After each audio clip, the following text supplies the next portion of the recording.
நேருபவதி, என் பிரியமே. நேருபவதி, உன் முக்காட்டின் நடுவே உன் கண்கள் புறாக்கண்களாயிருக்கிறது. உன் கூந்தல் கீலேயாத் மலையில் தடைமேயும் வெள்ளாட்டு மந்தையைப் போலிருக்கிறது. உன்னதப்பாட்டு 4:1. நேரூபவதி என்று அநேக இடங்களில் இந்த புத்தகத்தில் காணலாம். நீங்கள் உங்களுடைய பார்வையில் கலங்கம் உள்ளவர்களாக இருந்தாலும் இயேசு கிறிஸ்துவின் பார்வையில் நீங்கள் அழகாக இருக்கிறீர்கள். இதுதான் உங்களைப் பற்றி கிறிஸ்துவின் சாட்சி. நேரூபவதி, கிறிஸ்து தனது கண்ணாடியை உங்களின் முன்னால் பிடித்து உங்களது சாயலை காணும்படி செய்கிறார். அவரின் கண்ணாடி உங்களின் கண்ணாடியை விட மாறுபட்டது. அவரின் தனிப்பட்ட கண்ணாடியை பிடித்து உங்களுடைய காதுகளில் இரகசியம் பேசுகிறார். என் பிரியமே. நேருபவதி என்று. புறா மென்மையானதும் அப்பாவியானதும் ஒரு பறவை. அது இலகுவாக வேடனின் கணினியில் அல்லது கழுகின் வாயில் விழுந்துவிடும். அதன் கண்களில் வஞ்சகம் காணப்படுவதில்லை. கிறிஸ்து உங்களின் அப்பாவித்தனத்தையும் மென்மையான குணத்தை குறித்தும் சாட்சி கூற முடியுமா? மனவாட்டியே, நீ கடந்த நாட்களை மறந்துவிடு. இன்று நீ அவரின் பார்வையில் உருருபவதி. ஏனென்றால் கிறிஸ்துவின் இரத்தம் உன்னை சுத்திகரித்துவிட்டது. தெய்வீக எழுத்தாளர் உன்னை பாவி என்றோ கருத்தவள் என்றோ அழைக்கவில்லை. தீர்க்கதரிசன புத்தகங்கள் இந்த கூற்றிற்கு மாறாக உன் நிலையை விவரிக்கிறது. ஏசாயா கூறுகிறார், ஐயோ, பாவமுள்ள ஜாதியும் அக்கிரமத்தால் பாரஞ்சுமந்த ஜனமும் பொல்லாதவர்களின் சந்ததியும் கேடு உண்டாக்குகிற புத்திரருமாயிருக்கிறார்கள். கர்த்தரை விட்டு இஸ்ரவேலின் பரிசுத்தருக்கு கோபமுண்டாக்கி பின்வாங்கிப் போனார்கள். தலையெல்லாம் வியாதியும் இருதயமெல்லாம் பலட்சயமுமாய் இருக்கிறது. உள்ளங்கால் தொடங்கி உச்சந்தலை மட்டும் அதிலே சுகமில்லை. அது காயமும் வீக்கமும் நொதிக்கிற இரணமும் உள்ளது. அது சீர்பிதுக்கப்படாமலும் கட்டப்படாமலும் எண்ணெயினால் ஆற்றப்படாமலும் இருக்கிறது. 1:4-6. சிலுவையில் அறையப்பட்ட இரட்சகரை நோக்கிப்பார். உனக்காக அவர் தன் சௌந்தரியத்தை இழந்துவிட்டார். அவருக்கு அழகுமில்லை, சௌந்தரியமும் இல்லை. அவரை பார்க்கும்போது நாம் அவரை விரும்பத்தக்க ரூபம் அவருக்கு இல்லாதிருந்தது. ஏசாயா 53:2. உன்னை என் பிரியமே என்று அழைக்கிறார். நீதான் அவரின் பிரியம். நீ அவரின் பார்வையில் மாத்திரம் அழகாக இருக்கிறாய்.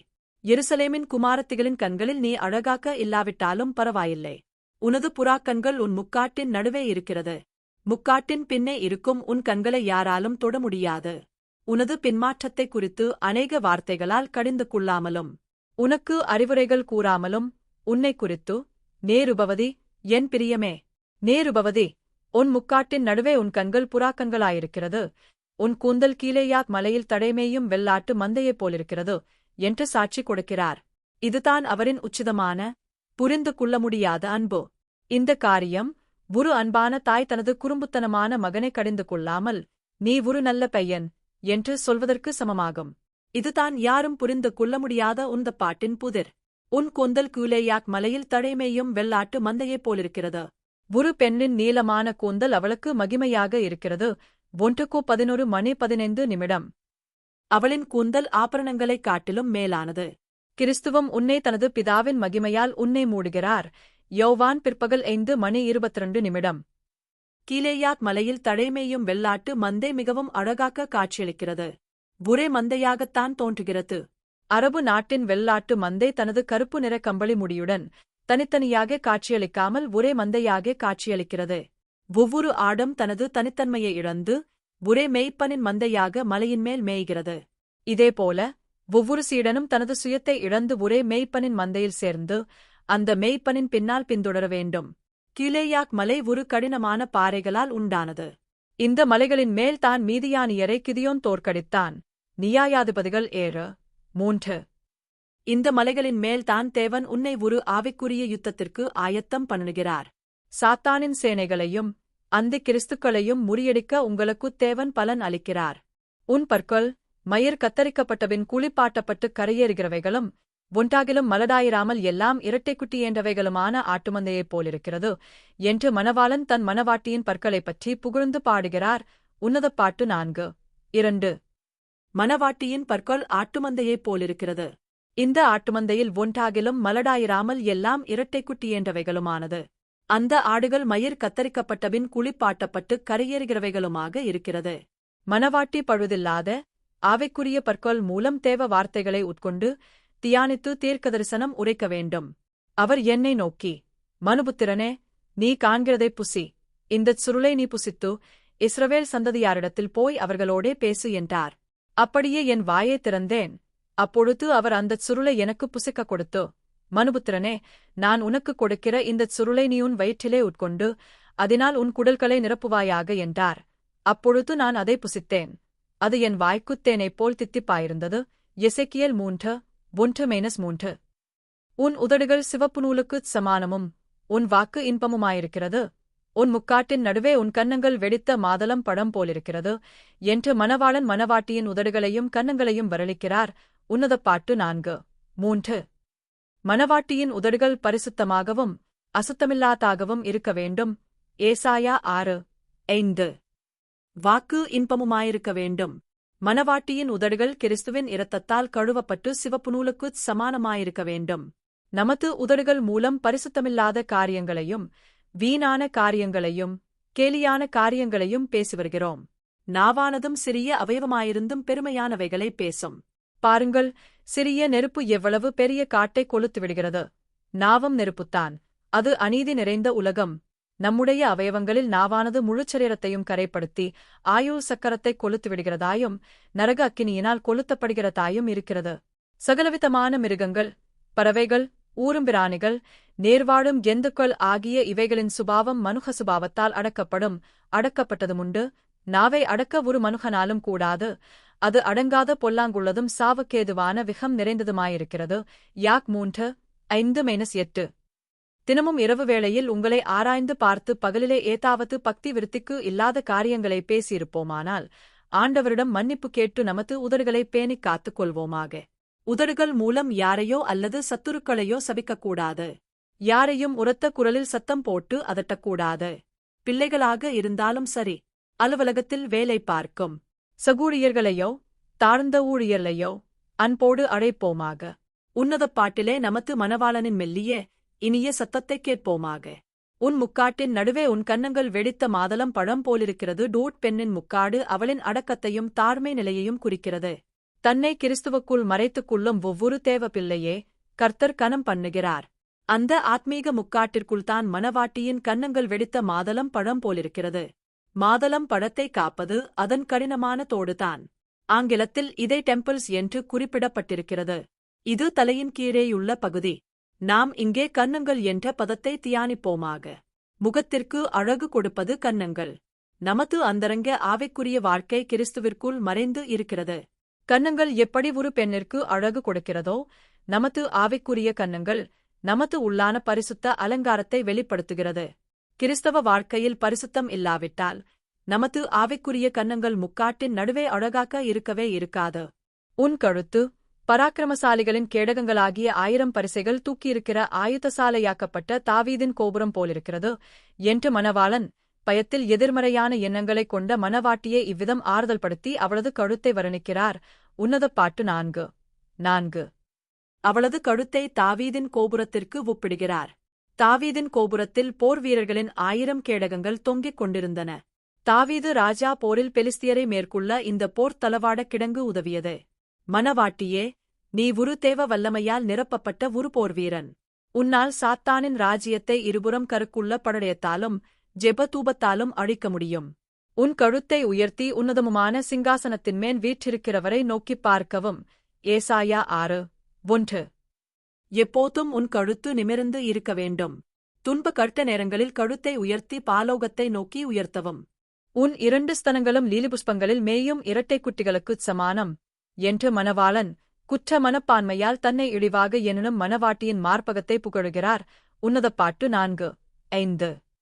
மணவாட்டியே, கிறிஸ்துவின் சரீர அங்கத்தினான நீ எடுக்கும் பரிந்து பேசும் விண்ணப்ப ஜெபங்கள் தூர இடங்களில் சுவிசேட ஊழியம் செய்யும் அப்போஸ்தலர்களை ஊட்டமளித்து போர்க்களத்தில் ஈடுபட உதவுகிறது. உனது ஜெபத்தாலும் பண உதவினாலும் அவர்கள் பலனடைந்து கிறிஸ்துவின் யுத்தத்தை செய்து வருகிறார்கள். மக்கெதோனியா நாட்டுச் சபைகள் மிகுந்த உபத்திரவத்தினாலே சோதிக்கப்படுகையில் கொடிய தரித்திரமுடையவர்களாயிருந்தும் தங்கள் பரிபூரண சந்தோகத்தினாலே மிகுந்த உதாரத்துவமாய் அப்போஸ்தலன் பவுலுக்கு கொடுத்தார்கள். எப்படி கொடுத்தார்கள்? அவர்கள் மிகுந்த உபத்திரவத்தில் இருக்கும்போதே தங்கள் திராணிக்குத் தக்கதாகவும் தங்கள் திராணிக்கு மிஞ்சியும் கொடுக்க மனதுள்ளவர்களாயிருந்தார்களாம். தங்கள் உபகாரத்தையும் பரிசுத்தவான்களுக்குச் செய்யப்படும் தர்மூழியத்தின் பங்கையும் பவுலும் அவனது குழுவில் உள்ள ஊழியர்களுக்கும் ஏற்றுக்கொள்ளும்படி அவர்களை மிகவும் வேண்டிக் கொண்டார்களாம். 2:8-1-6. தாய் எப்படி தன் பிள்ளைகளுக்கு மார்பகத்தின் மூலம் பாலூட்டி வளர்க்கிறாளோ அதேபோல மக்கெதோனியா நாட்டுச் சபைகள் தர்மழியத்தை நிறைவேற்றினார்கள். தெய்வீக எழுத்தர் மணவாட்டியின் 2 ஸ்தனங்களும் லீலிபுஷ்பங்களில் மேயும் இரட்டைக் குட்டிகளுக்கு ஒப்பிட்டு எழுதுகிறார். பரிசுத்தவான்களுக்குச் செய்யும் இவ்விதமான ஊழியங்களைச் செய்யும் கிறிஸ்துவின் மணவாட்டிகள் மிகவும் உற்சாகத்தோடும் சுறுசுறுப்போடும் லீலிபுஷ்பங்களில் மேயும் இரட்டைக் குட்டிகளைப் போல தங்கள் ஊழியங்களை செய்ய வேண்டும். இந்த இரட்டைக் குட்டிகள் ஒரே மனதோடு லீலிபுஷ்பங்களில் மேய்கிறது. ஒரே மனதோடு இந்த ஊழியங்களைச் செய்ய வேண்டும். இன்று இவ்விதமான ஊழியங்களைச் செய்யும்படி நமது சபைகளில் போதகர்கள் போதிப்பது கிடையாது. தங்களுக்கென்று பழைய ஏற்பாட்டின் தசமபாகம் கொடுக்கும்படி மாத்திரம் போதிக்கிறார்கள். அப்போஸ்தலர்கள் சுவிசேடம் அறியப்படாத இடங்களில் காடுகளிலும் மலைகளின் மேலும் அலைந்து திரிந்து தங்கள் பணிகளை நிறைவேற்றி வருகிறார்கள். தனது சரீரமான சபையில் கிறிஸ்து அவர்களை முதலிடத்தில் அமர்த்தியிருக்கிறார். மக்கெதோனியா நாட்டுச் சபைகள் ஒரே மனதோடு எல்லாரும் அப்போஸ்தல ஊழியர்களுக்கு ஊழியம் செய்தனர். பகல் குளிர்ச்சியாகி நிழல் சாய்ந்து போகும் வரைக்கும் நான் வெள்ளைப்போள மலையிலும் சாம்பிராணி மலையிலும் போயிருப்பேன் என்று மணவாளன் மணவாட்டிக்கு தனது இருப்பிடத்தை அறிவிக்கிறார். உன்னதப்பாட்டு 4:6. டோட் தன்னை விட்டு மணவாளன் தற்காலிகமாக விலக்கிக் கொண்டதும் மணவாட்டி அவரது வெற்றிடத்தை உணர்ந்து இரவு வரப்போவதை அறிந்து பயம் கொள்கிறாள். மணவாட்டியே, நீயும் உன் ஆத்தும மணவாளனை பிரிந்து இருக்கக்கூடும். பகல் குளிர்ச்சியாகி இரவு அணுகையில் நீ பயந்து நடுங்கிக் கொண்டிருக்கலாம். அவரின் மேலுள்ள விசுவாசம் முற்றிலும் செத்துப் போயிருக்கலாம். மணவாளன் தான் எங்கே போகிறார் என்று மணவாட்டிக்கு அறிவிக்கிறார். வெள்ளைப்போள மலையிலும் சாம்பிராணி மலையிலும் போயிருப்பேன் என்று தனது இருப்பிடத்தை மணவாட்டியின் காதில் உரைக்கிறார். வெள்ளைப்போளம், சாம்பிராணி போன்ற திராவியங்களை குழந்தை இயேசுவிற்கு பரிசாக கிழக்கிலிருந்து வந்த சாஸ்திரிகள் கொடுத்தனர். இந்த விலையுயர்ந்த வாசனை பொருட்கள் ராஜாவை அபிஷேகம் பண்ண உபயோகப்படுத்தப்படுகிறது. இந்த உயர்ந்த மலைகள் கிறிஸ்துவின் பரிசுத்தத்தை குறிக்கிறது.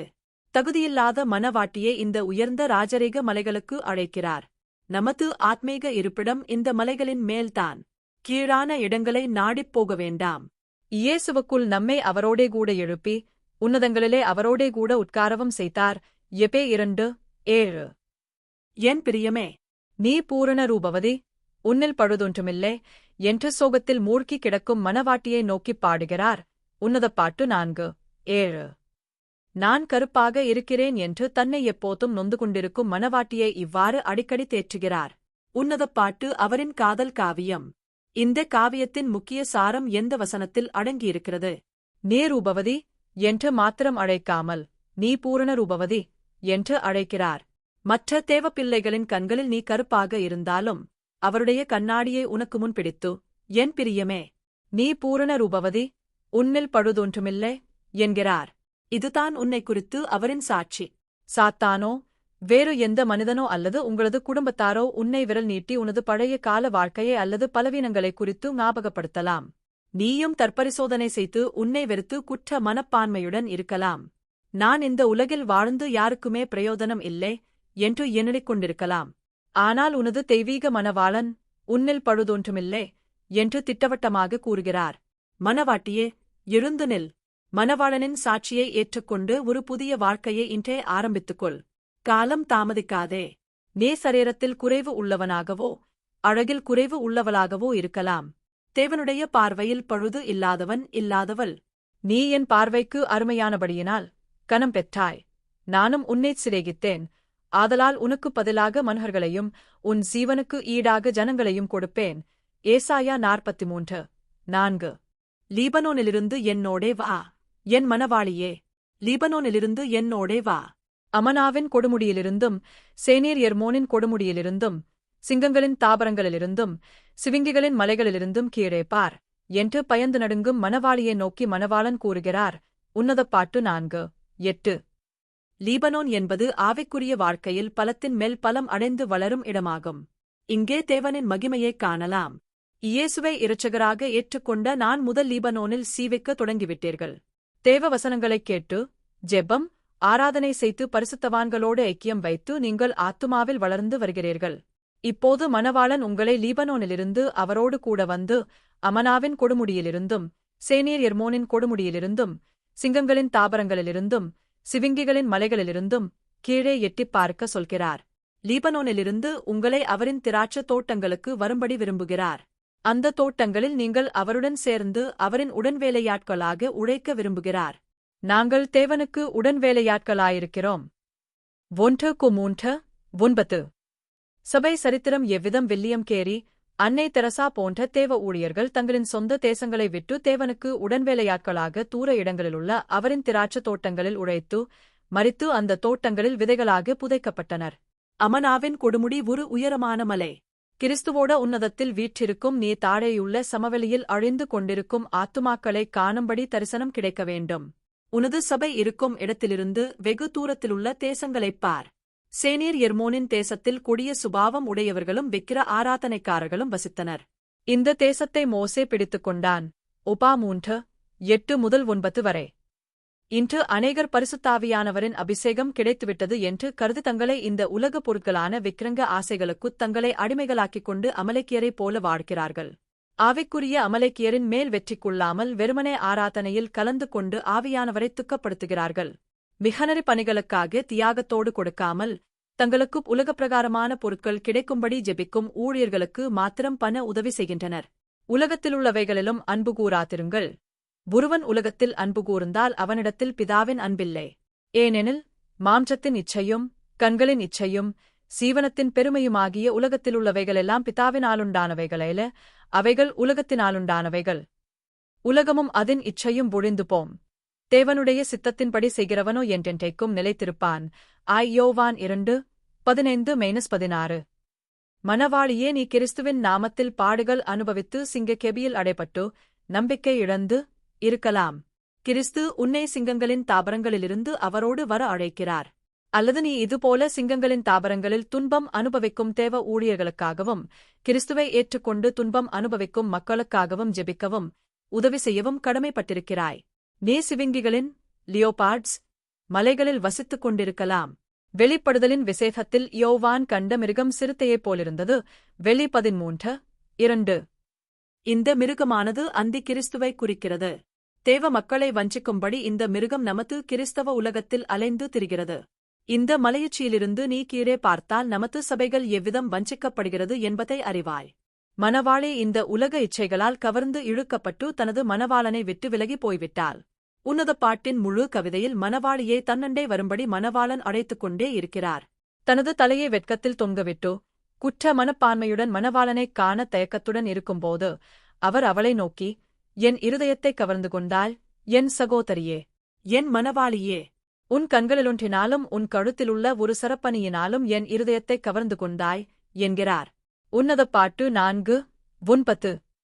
இதைக் கேட்டு அவள் தன் தலையை சிறிதளவு தூக்கி மணவாளனைக் காண்கிறாள். அவள் பார்த்ததும் அவர் இவ்விதம் கூறுகிறார், ஒரே பார்வை மாத்திரம் போதும். இந்த ஒரே பார்வையிலே மணவாளியின் மனம் திரும்புதல் அடங்கியிருக்கிறது. ஒரு பாவ அறிக்கை வார்த்தைகளின் மூலமாக இல்லாமல் மணவாளி தனது ஒரே பார்வையினால் மணவாளனைக் கவர்ந்துவிட்டாள். மணவாளியே, உன்னிடம் ஒரு முதன்மையான குணாதிசயம் மணவாளனை கவர்ந்து இருக்கிறது. இந்த மேலோங்கிய குணம் உன் கழுத்திலுள்ள ஒரு சரப்பணியாக மணவாளனின் கண்களில் தெரிகிறது. நீ கிறிஸ்துவின் சரீரமாகிய சபையை நேசித்திருக்கலாம். நீங்கள் பரிசுத்தவான்களுக்கு ஊழியஞ்சித்ததினாலும் செய்து வருகிறதினாலும் தமது நாமத்திற்காக காண்பித்த அன்புள்ள பிரயாசத்தையும் மறந்துவிடுகிறதற்கு தேவன் அநீதியுள்ளவரல்லே. எபிரியர் 6:10. இந்த குணாதிசயம் அவரை கவர்ந்துவிட்டது. இதேபோல வேறு ஏதாவது குணாதிசயமும் காணப்படலாம்.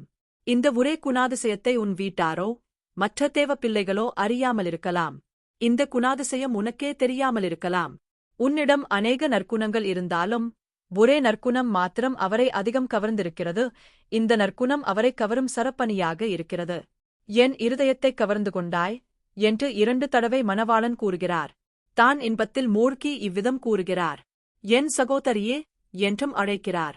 இது அவரின் சகோதர அன்பையும் காண்பிக்கிறது. உன்னை சகோதர அன்பாலும் மணவாளனின் அன்பாலும் தன்னண்டே இழுத்துக்கொள்கிறார். உன் நேசம் எவ்வளவு இன்பமாயிருக்கிறது என் சகோதரியே, என் மணவாளியே. திராட்சரசத்தைப் பார்க்கிலும் உன் நேசம் எவ்வளவு மதுரமாயிருக்கிறது. சகல கந்தவர்க்கங்களைப் பார்க்கிலும் உன் பரிமளதைலங்கள் எவ்வளவு வாசனையாயிருக்கிறது என்று மணவாளியின் நேசத்தை மணவாளன் புகழ்கிறார். உன்னத பாட்டு 4:10.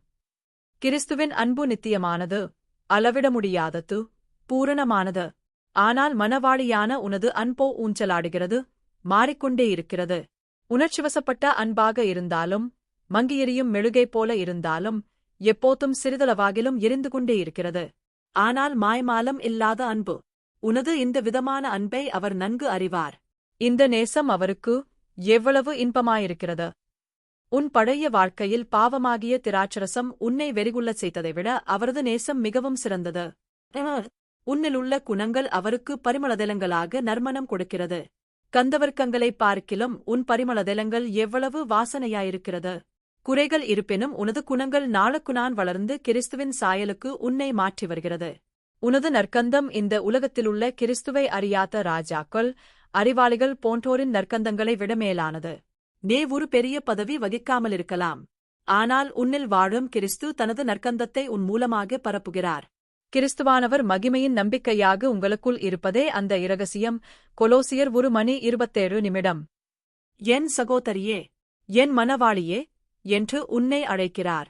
நீ கிறிஸ்துவிற்கு உடன் பிறவாத சகோதரியாகவும் மனவாளியாகவும் இருக்கிறாய். இந்த உலகத்தில் உனக்கு எத்தனை அருமையான மேன்மை! உன்னை அவர் பாவப்பிடியிலிருந்து மீட்டுக்கொண்டார். இனி நீ பாவம் செய்ய துணிய மாட்டாய். எழுந்து வா, அவரோடு கூட உன் திராட்சை தோட்டத்திற்குப் போ. என் மனவாளியே, உன் உதடுகளிலிருந்து தேன் ஒழுகுகிறது, உன் நாவின் கீழ் தேனும் பாலும் இருக்கிறது, உன் வஸ்திரங்களின் வாசனை லீபனோனின் வாசனை கொப்பாயிருக்கிறது. உன்னதப்பாட்டு 4:11. மனவாளியே, உன் உதடுகளிலிருந்து வரும் இனிய வார்த்தைகள் அன்பான வார்த்தைகளையும் ஆறுதலையும் அளிக்க வேண்டும். உன் உதடுகளை தேன் கூட்டோடு ஒப்பிடுகிறார். யாராவது துன்பம் அல்லது நோயில் அனுபவிக்கும்போது அவர்களை பயப்படுத்தாமல் ஆண்டவரின் சீவனுள்ள வார்த்தைகளை கூற வேண்டும். நீ சத்திய வசனத்தை நிதானமாய் பகுத்துப் போதிக்கிறவனாக இருக்க வேண்டும். தீமோத்தேயு 2:15. ஆண்டவரின் வார்த்தைகளை திரித்து வளைத்து ஒடித்து பேசும் இந்த காலத்தில் நீ சத்திய வசனத்தை வாயின் மூலமாகவோ எழுத்து மூலமாகவோ நிதானமாய் பகுத்துப் போதிக்க வேண்டும். உன் நாவின் கீழ் தேனும் பாலும் இருக்கிறது. பாலானது பெலனில்லாதவர்களான புதிய விசுவாசிகளுக்கு பலன் கொடுக்கிறது. 1:3-2. ஆவியில் வளரும்படி புதிய விசுவாசிகளுக்கு அடிப்படை சத்தியங்களை போதிக்க வேண்டும். 1 பேதுரு 2:3. கர்த்தருடைய நியாயங்கள் உண்மை சம்பந்தமான வார்த்தைகளை தேன்கூட்டிலிருந்து ஒழுகும் தெளிதேனிலும் மதுரமுள்ளதுமாய் இருக்கும்படி போதிக்க வேண்டும். சன் 19:8-10. கர்த்தருடைய நியாயங்கள் உண்மையை விளக்கும் சத்தியங்களை தைரியமாக போதிக்க வேண்டும். வெறும் ஆசிர்வதிக்கும் கர்த்தர் என்று மாத்திரம் போதிக்க வேண்டாம். உன் வஸ்திரங்களின் வாசனையை குறித்து மணவாளன் லீபனோனின் வாசனைக்கு ஒப்பிடுகிறார். உன் வஸ்திரங்களின் வாசனையை குறித்து மணவாளன் லீபனோனின் வாசனைக்கு ஒப்பிடுகிறார். தேவன் உனக்கு கிறிஸ்துவின் நீதியின் ஆடையை அணிவித்திருக்கிறார். லீபனோனிலிருந்து சாலமோனின் ஆலயம் கட்டுவதற்கு மரங்களும் கற்களும் கொண்டுவரப்பட்டது. இந்த மரங்கள் வாசனையை வீசுகின்றன. உன் ஆடைகள் கிறிஸ்துவின் நீதியை வெளிப்படுத்துகிறது. கிறிஸ்து சிந்திய இரத்தத்தின் மூலம் உனக்கு இந்த நீதி கிடைத்தது. சாத்தானாலோ வேறு எந்த மனிதனோ இந்த ஆடையை கரைப்படுத்த முடியாது. ஆனால் நீ பாவத்தால் இதை கரைப்படுத்தலாம். என் சகோதரியே, என் மனவாளியே, நீ அடைக்கப்பட்ட தோட்டமும் மறைவு கட்டப்பட்ட நீரூற்றம் முத்திரிக்கப்பட்ட கிணறுமாயிருக்கிறாய் என மணவாளன் மணவாளியை நோக்கிக் கூறுகிறார். உன்னதப்பாட்டு 4:12. மணவாளியே, பரிசுத்தாவியானவரால் நீ அடைக்கப்பட்ட தோட்டமுமாயிருக்கிறாய். பாவ வல்லமையிலிருந்தும் சாத்தானுடைய வல்லமையிலிருந்தும் அடைக்கப்பட்ட தோட்டம். நீ இந்த தோட்டத்தில் அடைக்கப்பட்டிருக்கும்போது உன்னை பாவ சோதனை தேவன் அனுமதிக்காமல் மேற்கொள்ளாது. சாத்தானும் இந்த வேலியை மீறி உன்னிடம் வர முடியாது. மறைவு கட்டப்பட்ட நீரூற்று. உனது ஜீவ தண்ணீரை யாரும் திருடவோ கரைப்படுத்தவோ முடியாது. நீ அனுமதித்தாலொழிய உன் பரிசுத்தத்தை யாராலும் திருட முடியாது. முத்திரிக்கப்பட்ட கிணறு. உனது கிணற்றிலிருந்து உனக்கு கொடுக்கப்பட்ட ஆசீர்வாதங்களை யாராலும் திருட முடியாது. உனக்கு ஆண்டவர் வைத்திருக்கும் ஆசீர்வாதங்கள் உனக்காக முத்திரிக்கப்பட்டது. உனக்கு ஆண்டவர் உனக்கென்று ஒதுக்கி வைத்திருக்கும் இடத்தை யாராலும் எடுக்க முடியாது.